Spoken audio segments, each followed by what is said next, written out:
Pan industry Prabhas కలిగే చిత్రం box office వద్ద అందరికీ షాక్ గురి చేస్తుంది భయ. వసూలు చూస్తుంటే ఎందుకలా అంటే అంచనాల మించి ఈ చిత్రం ఆడేస్తుంది. డే 1 బాక్స్ ఆఫీస్ వద్ద 96 కోట్ల వరకు షేర్ అయితే వచ్చింది. 190 కోట్ల వరకు గ్రాస్ మార్క్ అయితే అందుకోవడం జరిగింది.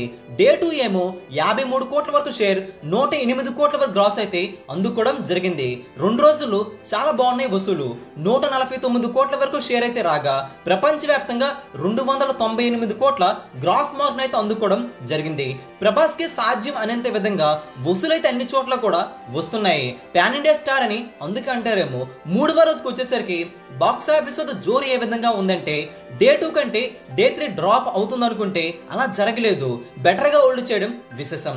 డే 3 1 గంటలోనే 80,000 టికెట్స్ తెగడం విశేషం. ఆన్లైన్ లో ప్రభాస్ జోరు చూపిస్తున్నారు. ప్రభాస్ సూపర్ స్టార్ ఏంటో ఇక్కడ అర్థమైపోతుంది. డే 3 బాక్స్ ఆఫీస్ వద్ద తెలుగు రాష్ట్రాల్లో 40 కోట్ల వరకు గ్రాస్ అయితే టచ్ చేసుకుంది. హిందీలో 14 కోట్ల వరకు నెట్ వసూలును అయితే బుకింగ్స్ రూపేణ అందుకోగా టోటల్ గా చూసుకుంటే ఓవర్సీస్ లో కూడా డే 2 కంటే డే 3 బెటర్ వసూలును అయితే అందుకుంది. టోటల్ గా ప్రపంచవ్యాప్తంగా డే 3 బాక్స్ ఆఫీస్ వద్ద నెంబర్ ఎంత బై అంటే 58 కోట్ల వరకు షేర్ అయితే కన్ఫర్మ్ అయింది.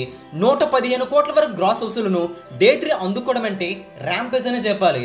డే 2 బాక్స్ ఆఫీస్ వద్ద 108 కోట్ల గ్రాస్ వస్తే డే 3 బాక్స్ ఆఫీస్ వద్ద 115 కోట్ల గ్రాస్ అయితే అందుకుంటుంది బుకింగ్స్ ఆధారంగా. ఇక్కడ విశేషం ఏంటంటే నైట్ షో గ్రోత్ మరీ పెరిగిపోతే ఈ లెక్క కాస్త పెరిగే ఛాన్స్ కూడా ఉందని చెబుతున్నారు.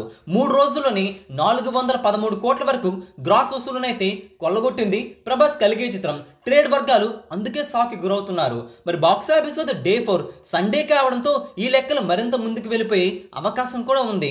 ఈ సినిమా 1000 కోట్ల క్లబ్లో చేరుతుందా లేదో మీరు కూడా కామెంట్ చేయండి. ఈ వీడియో అందరికీ తెలిసేలా లైక్ చేయండి, షేర్ కూడా చేసేయండి. ఇలాంటి latest filmy box office updates కోసం మన తెలుగు సినీ స్టార్ ఛానల్ని సబ్స్క్రైబ్ చేసుకోవడం మాత్రం మర్చిపోకండి. Thanks for watching. Please support. Take care.